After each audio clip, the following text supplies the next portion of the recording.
E chegamos agora ao último painel dessa tarde, intitulado Mediação nas Cortes Superiores, habilidades na gestão dos conflitos de abrangência nacional.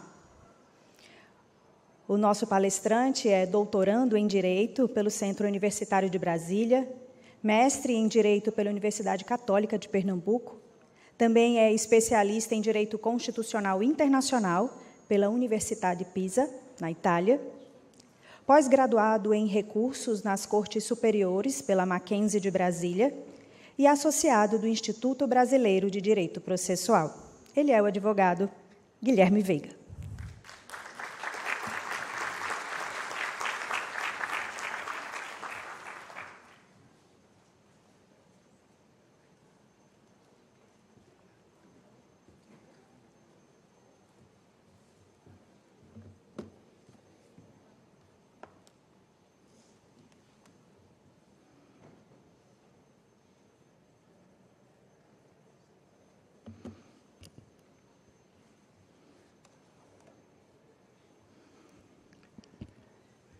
Excelentíssimas senhoras autoridades, desembargadoras, desembargadores, colegas, amigas e amigos aqui presentes. A minha fala eu vou dividir em duas etapas. Uma primeira, prestar uma justa homenagem ao desembargador Leopoldo Raposo, professor de todos nós. E a segunda etapa, entrarei na matéria da minha palestra de hoje. É com imenso respeito e gratidão que nos encontramos para prestar uma justa homenagem ao ilustre desembargador Leopoldo Raposo, que após 42 anos dedicado à magistratura do Tribunal de Justiça de Pernambuco, se aposenta com uma carreira repleta de realizações e de contribuições significativas para a Justiça, para o Estado de Pernambuco e para o Brasil. E falo para o Brasil porque o desembargador Leopoldo Raposo, em duas oportunidades, 2015 e 2019, foi convocado ao STJ e, tão grande, representou o nosso Estado perante a Corte Superior. Hoje, temos a honra de reconhecer e celebrar a trajetória de um homem íntegro, incansável, defensor da justiça e um exemplo inspirador para todos nós. O desembargador Leopoldo Raposo personifica os valores mais nobres que devem guiar um magistrado: imparcialidade, ética, sabedoria e o compromisso com o bem-estar comum. Durante sua longa e ilustre carreira, o desembargador Leopoldo Raposo construiu um legado de excelência e dedicação. Seu profissionalismo e conhecimento jurídico foram pilares fundamentais para a consolidação do Tribunal de Justiça de Pernambuco como uma instituição respeitada e admirada.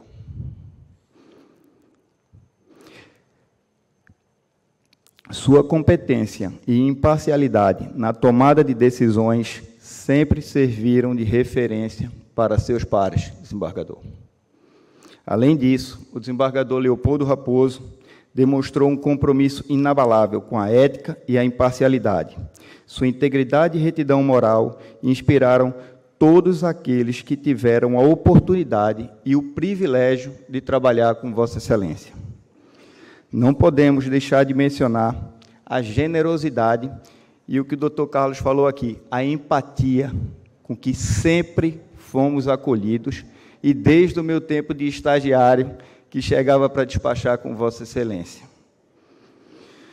O senhor sempre demonstrou essa empatia com todos que passaram pelo gabinete de Vossa Excelência, com todos que tiveram o privilégio de trabalhar.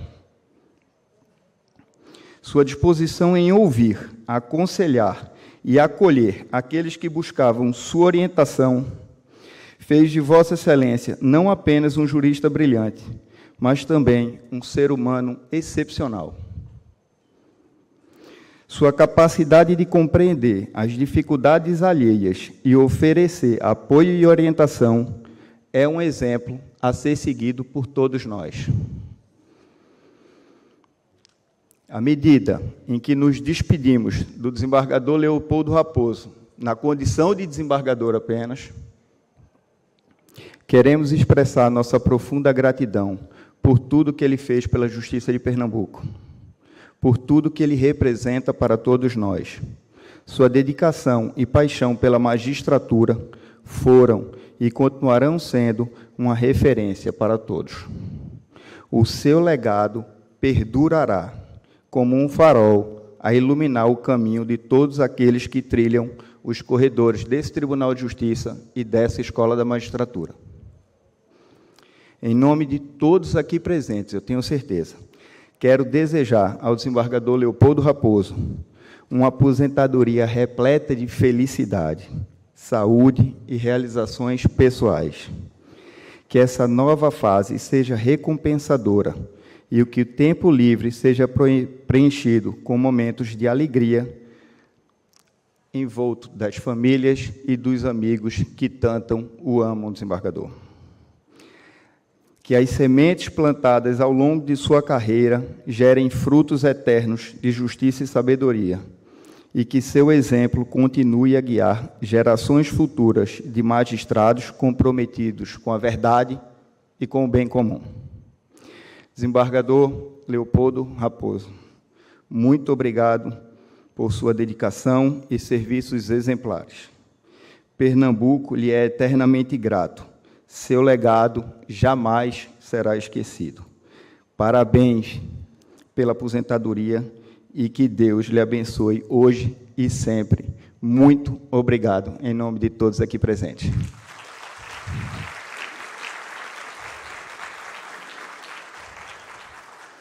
Eu trouxe um livro que escrevi sobre mediação nas Cortes Superiores e gostaria de entregar ao desembargador Leopoldo Raposo, e que é fruto da palestra que irei proferir agora.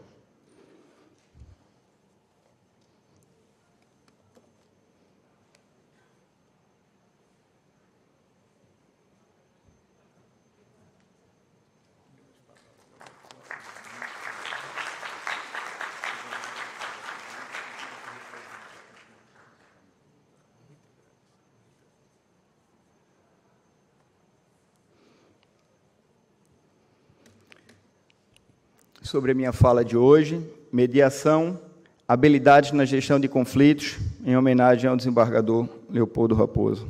Essa é uma foto que nós tiramos em março de 2015, se lembra, desembargador? Essa foto foi lá no STJ, na primeira convocação do desembargador, e a vida de um advogado é feita de memoriais e de memórias, e essa é uma memória que eu guardo com muito carinho, da primeira passagem de Vossa Excelência pela Corte Superior. Mediação nas Cortes Superiores, habilidades na gestão de conflitos de abrangência nacional. O que é que eu procuro trazer nesse livro e na palestra de hoje? Uma mensagem. Nós podemos romper todos os paradigmas que temos de mediação e de conciliação e parar de tratar essas negociações de caso a caso e passar a tratar elas como teses de abrangência nacional e mediar o Brasil inteiro em vez de mediar caso a caso.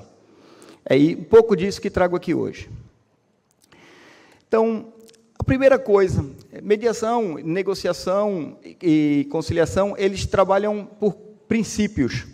E selecionei só um pelo tempo de hoje, que é uma diferença entre posição e interesse. E trago um caso que ocorreu, um caso verídico que ocorreu no Iraque, para a gente entender a distinção entre posição e interesse. Posição é o que se pede numa ação, é o que a parte está alegando que quer. Interesse é o que está por trás daquilo, que é o que vai ser suprido pelo que é dado a ela. Então, distinguirmos posições de interesse nos faz avançar numa mediação. E vou explicar o caso Iraque rapidamente. Acabou a guerra do Iraque, as pessoas completamente devastadas, sem patrimônio, o pouquinho que sobrou foram plantar. O Estado, então, designou umas terras para os agricultores, que tinham perdido praticamente tudo, e eles começaram a plantar lá. Só tinha uma cláusula.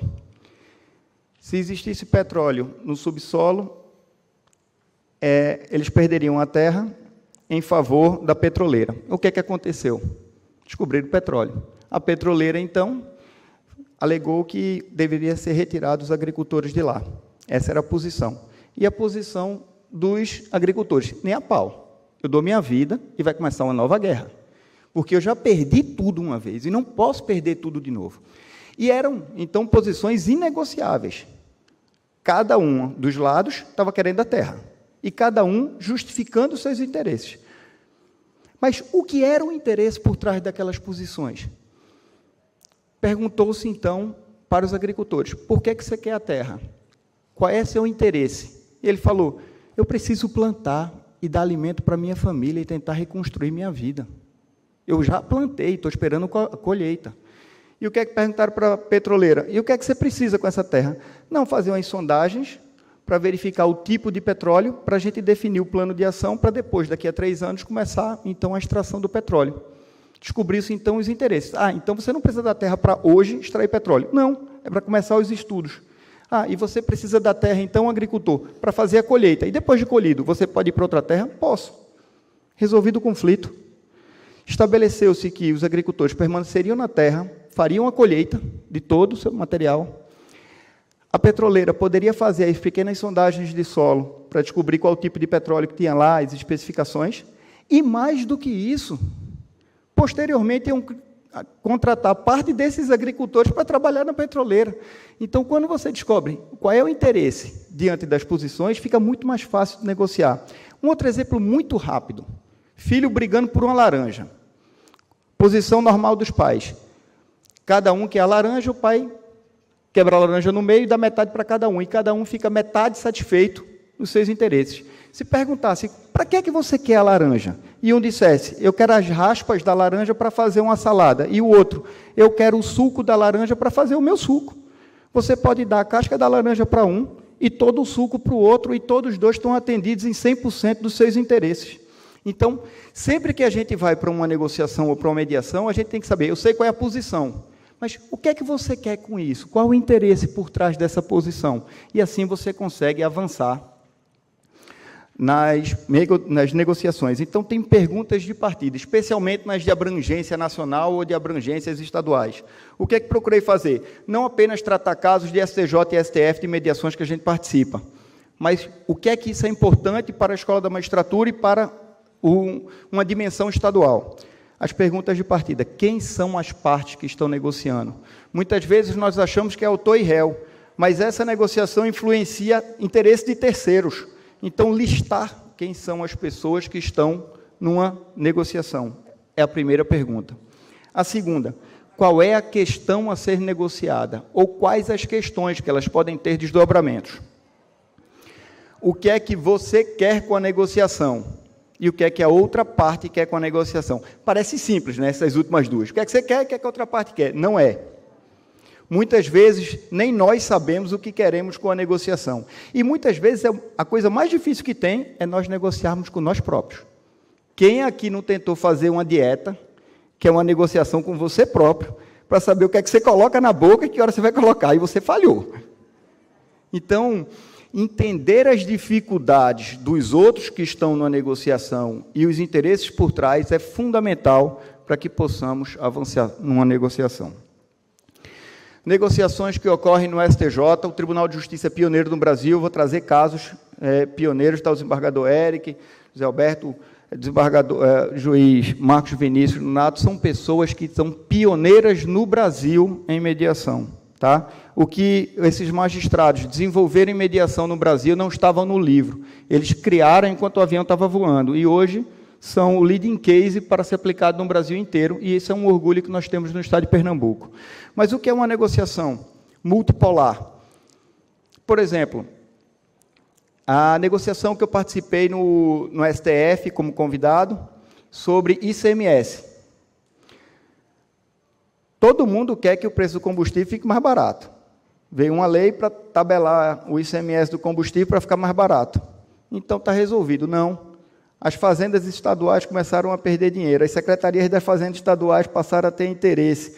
A União passou a disputar com os estados sobre a tabela do ICMS. E, ao fim e ao cabo, isso dependia de todos nós também, porque impactava todos nós. Então, listar que A tem um interesse divergente de B, mas que se relaciona com C, e esse nível de interação entre todas as pessoas que têm interesse é o que se chama multi-part litigation, multi-part negotiation, que são as negociações multipolares.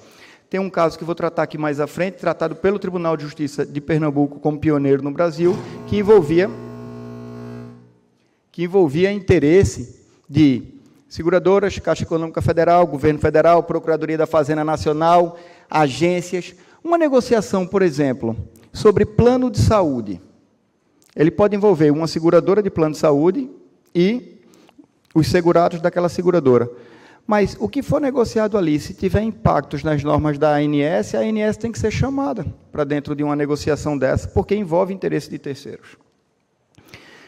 E agora, por que, então, fazer acordos perante STJ, perante STF, perante TST? Essa era uma resistência enorme até um tempo atrás.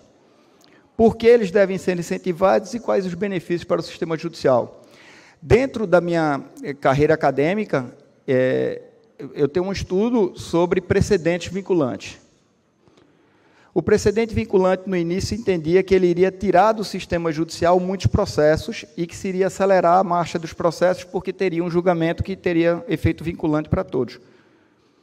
Não conheço nenhum processo que terminou mais rápido, só conheço processo que se tornou mais seguro com relação ao seu resultado. Mas o precedente, ele não tira processos do sistema judicial. Ele só faz com que uma outra parte tenha uma probabilidade absolutamente maior de vitória, mas sempre haverá recursos em cada aplicação de cada caso que tem um precedente vinculante. Então, um precedente vinculante, Supremo, STJ, que você tem que aplicar caso a caso, processo a processo, vai gerar ou não vai? Recurso da parte que entendeu que aquele precedente não deveria ser aplicado no caso dele. Já um acordo nacional, um acordo de demandas nacionais e realizado perante o Supremo, perante o STJ, ou perante o TST, aqui está Elizabeth e está Lígia, que participaram da Justiça do Trabalho e construíram uma história muito longa na Justiça do Trabalho, sabem que uma mediação, quando aceita pelas partes, efetivamente tira do sistema judicial o processo, que se encerra pelo acordo. E o que é o acordo? É todo mundo ganhar. É todo mundo voltar a dialogar, como o professor Carlos colocou aqui antes.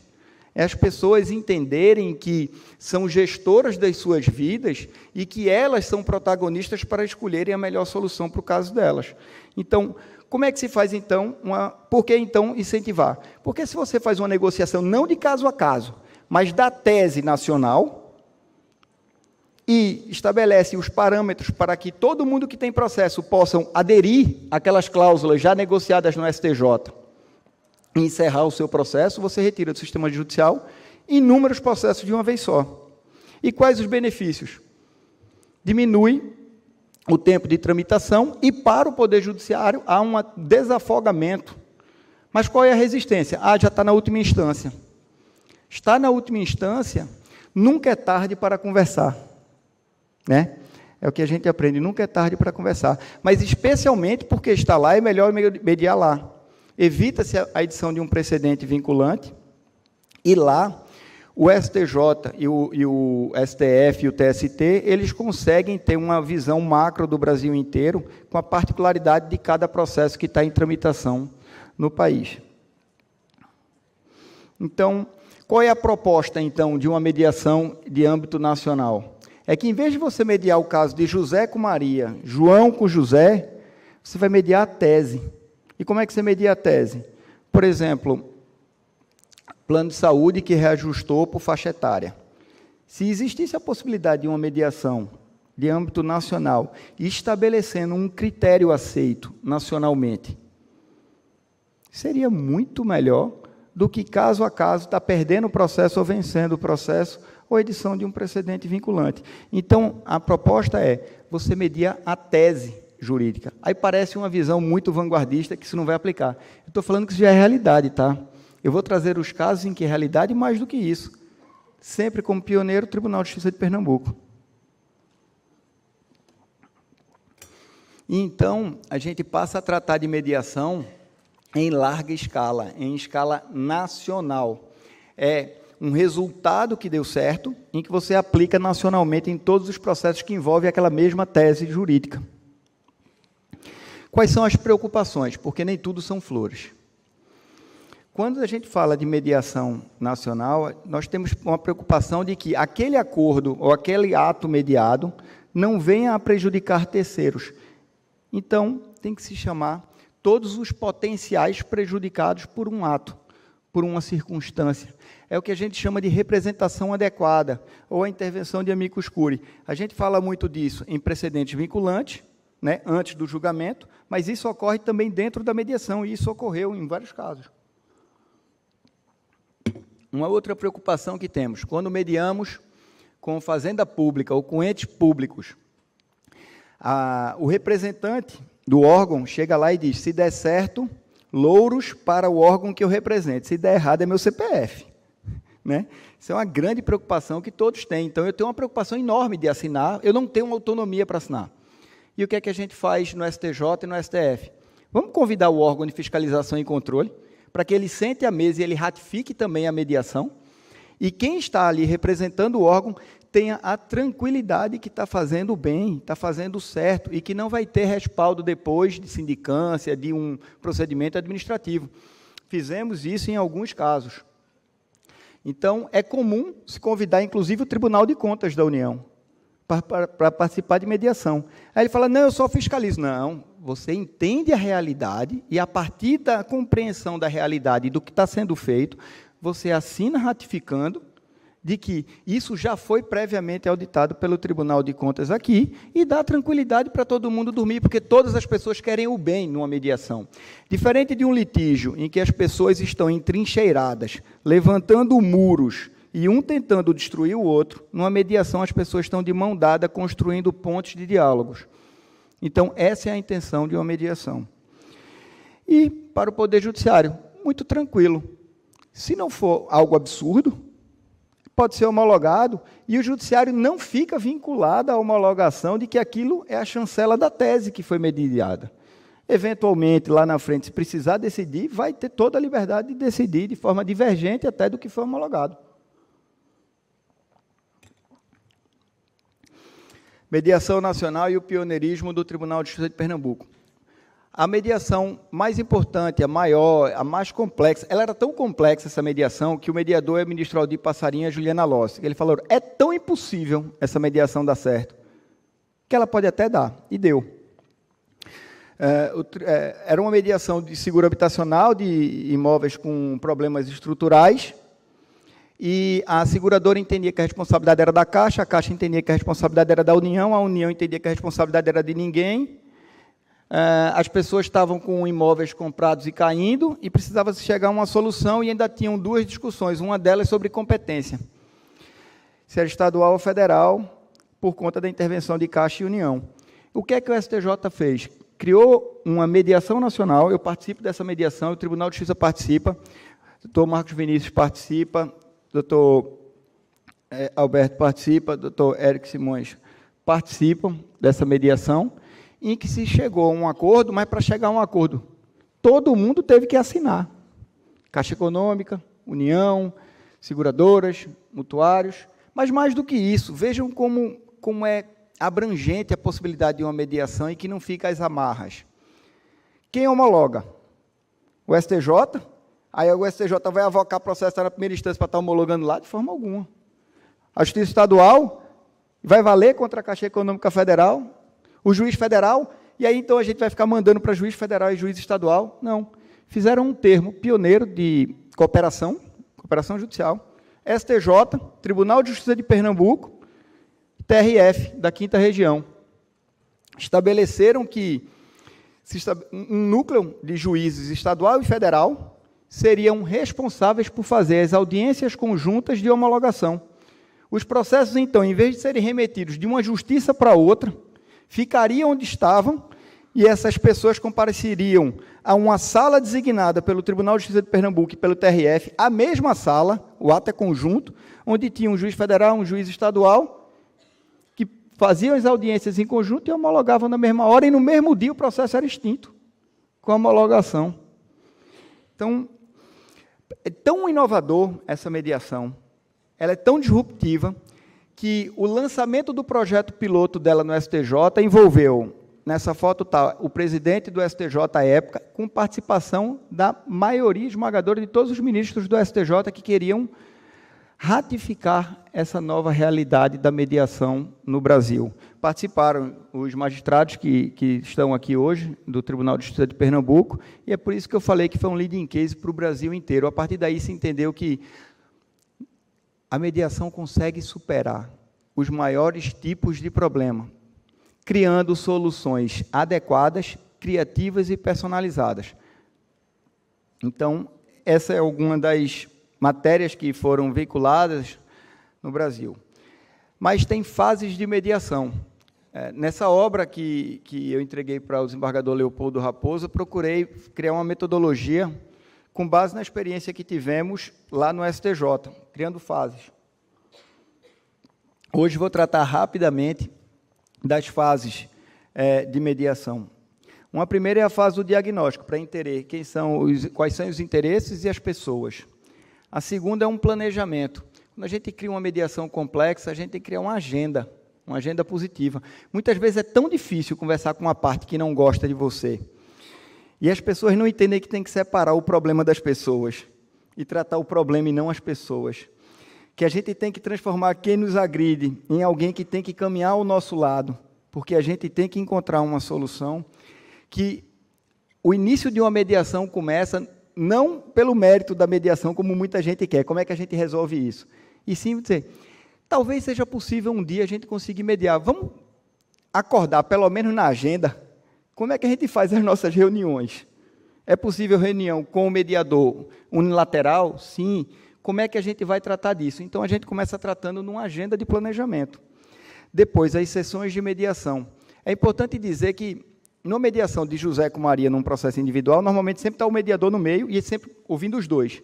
Nessas mediações nacionais, complexas, não. Tem muita coisa que eu tenho a autonomia e a liberdade para falar para um mediador, que ele tem a garantia do sigilo, que se eu estivesse na frente do meu oponente, eu não falaria. E da mesma forma o outro, e o mediador está ali para ajudar. Então, é importante essas sessões de mediações individuais, além das sessões coletivas. Estudos técnicos. Muitas vezes diz, eu tenho direito e eu tenho uma prova de que eu tenho direito que eu não tenho obrigação de pagar. E o outro lado diz a mesma coisa. Por que a gente não media dizendo, por que a gente não escolhe uma terceira pessoa completamente imparcial, craque no assunto, referência nacional? E aí a gente media dizendo, vamos pedir, então, a contratação disso em comum acordo, para que um terceiro faça, e não para que o que ele diga seja lei, mas que ele apenas traga a visão dele para a gente. Porque a gente pode estar míope em cima do nosso problema, como o outro lado também. Então, é possível nessa quarta fase, é a fase dos estudos técnicos, que vai agregar informações para a mediação e, eventualmente, até sugerir coisas que ninguém tinha visto antes. Quinta fase. Redação do acordo piloto, mais um pioneirismo do Tribunal de Justiça de Pernambuco. Por que piloto? Porque você está lá no STJ, no STF, e acha que encontrou a solução de todos os processos do Brasil por umas cláusulas que você entende que são maravilhosas. Vivemos num país continental. E a gente não pode acreditar que o que saiu de uma mesa sem um teste de aderência possa ser a realidade que dê certo para o Brasil inteiro, que nossas realidades são muito distintas. Um caso que eu trago rapidamente para vocês entenderem de como uma mediação tem que passar por um piloto, na minha visão, é aquele caso da caderneta de poupança. Você lembra que teve um primeiro acordo, e era nacional, ninguém aderiu. Ninguém aderiu, preferia continuar com o processo. Não foi feito um teste de piloto de aderência para ver se a voz da primeira instância estava alinhada com o que estava sendo decidido em Brasília. Às vezes, Brasília fica muito distante da realidade de cada caso. Aí fizeram uma coisa que, para mim, com todo respeito, pior. Entenderam por suspender todas as ações, inclusive em cumprimentos definitivos de sentença, para forçar as pessoas, então, a aderir àquele acordo. Acordo é algo que tem que ser voluntário. Não é com uma faca no pescoço que se faz acordo. Então, suspenderam os processos, o que é que continuou? Teve gente que disse, eu morro, mas não cedo.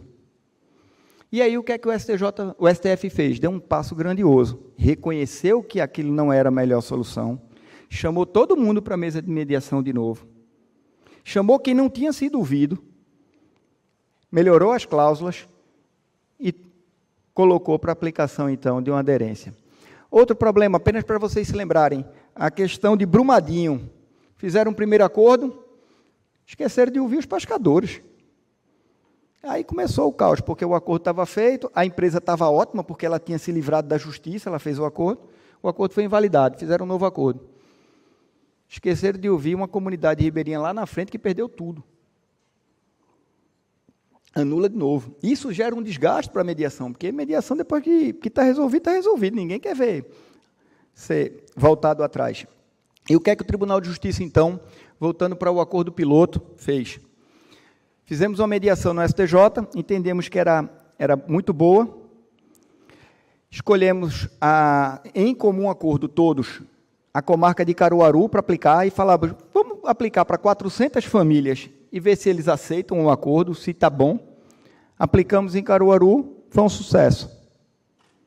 97,9% de aderência. Tivemos um problema.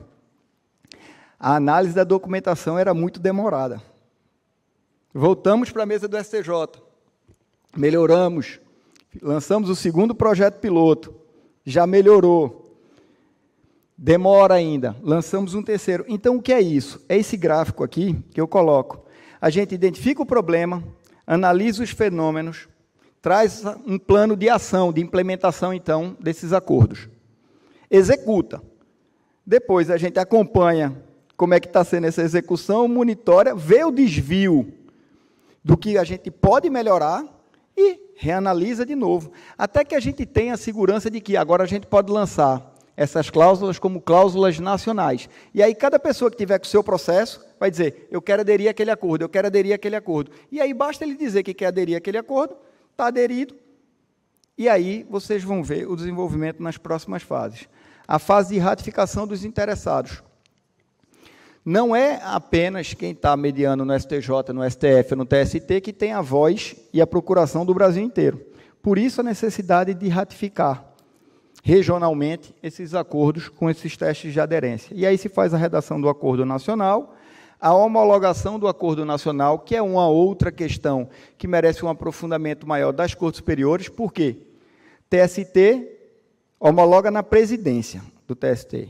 STF homologa monocraticamente e leva de referendo para o pleno. E o STJ é com o ministro que era relator que iniciou a mediação.